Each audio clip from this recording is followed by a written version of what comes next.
I'm so concerned about this hire because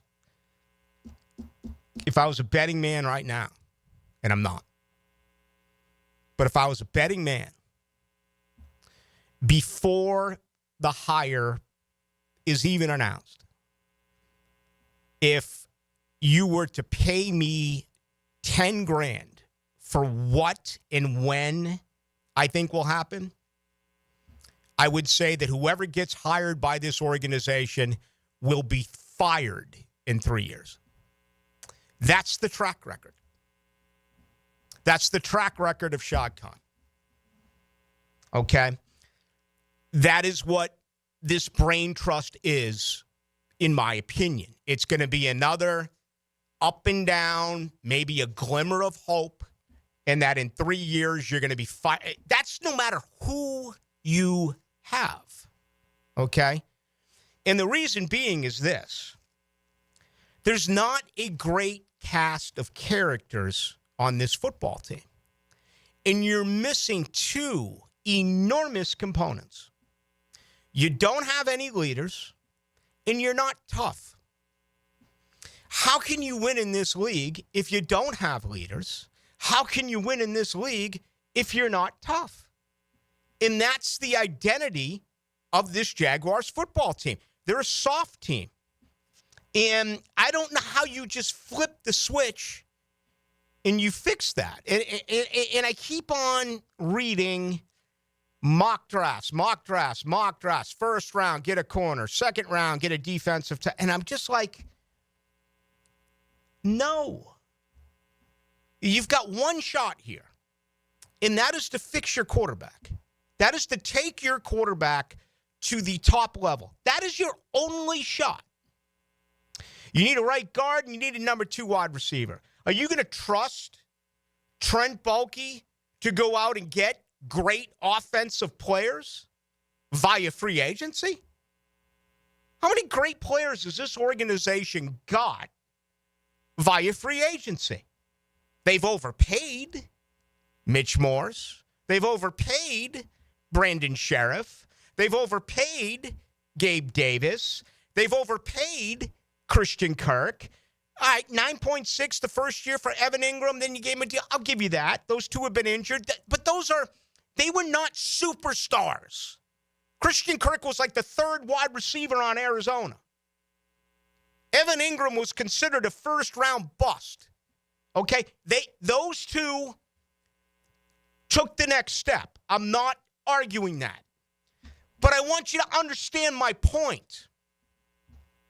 Superstar offensive players do not come here. Period. Who's the last one who has? Give me one. Can you give me one in the history of the organization? And I'm not talking about going off the street and getting Keenan McCardell and Jimmy Smith. I'm not talking about that. I'm talking about going out and getting a superstar. You think T. Higgins is going to come here? I'm sure Baalke's willing to overpay. He always overpays. But just, and you're being fed this.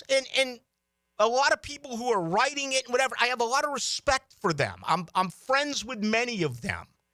I'm not calling them out. I'm just taking you the other way, which I believe is the correct way.